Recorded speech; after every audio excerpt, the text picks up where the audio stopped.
ನಮಸ್ತೆ ಎಲ್ಲರಿಗೂ. ಇವತ್ತು ಸೌಜನ್ಯ ಕೇಸು, ಸಂತೋಷ್ ರಾವ್ ಫೈಲ್ ಮಾಡಿರೋ ಕೇಸು, 2 ಕೇಸು ಹೈಕೋರ್ಟ್ ಮುಂದೆ ಬಂದಿದೆ. ಅದರಲ್ಲಿ ಸಂತೋಷ್ ರಾವ್ ಫೈಲ್ ಮಾಡಿರೋ ಕೇಸಲ್ಲಿ ನೋಟಿಸ್ ಆಗಿರಲಿಲ್ಲ. ಆ್ಯಕ್ಚುಲಿ ಆ ಕೇಸಲ್ಲಿ ಇವತ್ತು ನೋಟಿಸ್ ಮಾಡಿ ಸಿಬಿಐನವರಿಗೆ ಟೇಕ್ ನೋಟಿಸ್ ಮಾಡಿ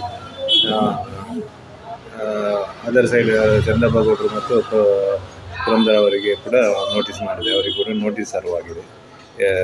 ಆಮೇಲೆ ಈ ಕೇಸರಿ ಇನ್ನೊಂದು ಘಟ್ಟ ಅಂದರೆ ಏನು ಸಿಬಿಐನವರು ಹಾಕಿರೋ ಪಿಟಿಷನ್ ಅಪೀಲು ಒಂದು 30 days ಡಿಲೇ ಇತ್ತು. ಆ ಡಿಲೇಯನ್ನು ಕಂಡೋನ್ ಮಾಡಿದರು. ಆ್ಯಕ್ಚುಲಿ ನಾವೇ ಅದನ್ನು ನಮ್ಮದು ಏನು ಅಬ್ಜೆಕ್ಷನ್ ಇಲ್ಲ ಅಂತೇಳಿ ಕೋರ್ಟ್ಗೆ ಸಬ್ಮಿಷನ್ ಮಾಡಿದೆ. ಯಾಕಂದರೆ ಅವರಿನ್ನು ಡಿಲೇ ಮೇಲೆ ಕೇಸು ಇಲ್ಲಿ ಹೊಡೆದೋದ್ರೆ ಅವರು ಸುಪ್ರೀಂ ಕೋರ್ಟ್ ಹೋಗ್ತಾರೆ. ಡಿಲೇ ಮೇಲೆ ನೀವು ಸುಪ್ರೀಂ ಕೋರ್ಟ್ ಹೋಗಿ ಅಲ್ಲಿ ಡಿಲೇ ಟ್ಯಾಕ್ಟಿಕ್ಸ್ ಯೂಸ್ ಮಾಡ್ತಾರೆ. ಆದ್ದರಿಂದ ಅದು ನಾವೇ ಹೇಳಿರುವಂಥದ್ದು ಎಲೋ ಮಾಡಿ ಮೇನ್ ಮೇಲೆ ಹಿಯರ್ ಮಾಡೋಣ ಅಂತ. ಸೊ 22ನೇ ತಾರೀಕು ಮೇನ್ ಆರ್ಗ್ಯುಮೆಂಟ್ ಸ್ಟಾರ್ಟ್ ಆಗ್ತದೆ. ಲೋವರ್ ಕೋರ್ಟ್ LCR ಎಲ್ಲ ಕಾಲ್ ಫಾರ್ ಆಗಿದೆ. 22ನೇ ತಾರೀಕಿಂದ ಮೇನ್ ಆರ್ಗ್ಯುಮೆಂಟು ಸ್ಟಾರ್ಟ್ ಆಗ್ತದೆ.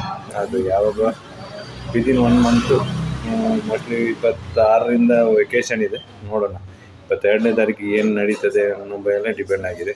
ಅಂತೂ ವೆಕೇಷನ್ ಆಗಿ 1 ತಿಂಗಳೊಳಗಡೆ, 1-2 ತಿಂಗಳೊಳಗಡೆ ಕೇಸ್ ಮುಗಿಯೋ ಎಲ್ಲ ಲಕ್ಷಣಗಳಿದೆ. ಬಹುಶಃ ಇವತ್ತಿನ ಜಡ್ಜು ಕೂಡ ಭಾರಿ ಇಂಟ್ರೆಸ್ಟ್ ಆಗಿ ಈ ಕೇಸನ್ನು ಹಿಯರ್ ಮಾಡಿದ್ದಾರೆ. ಅವರಿಗೆ ಈ ಕೇಸಿನ ಬಗ್ಗೆ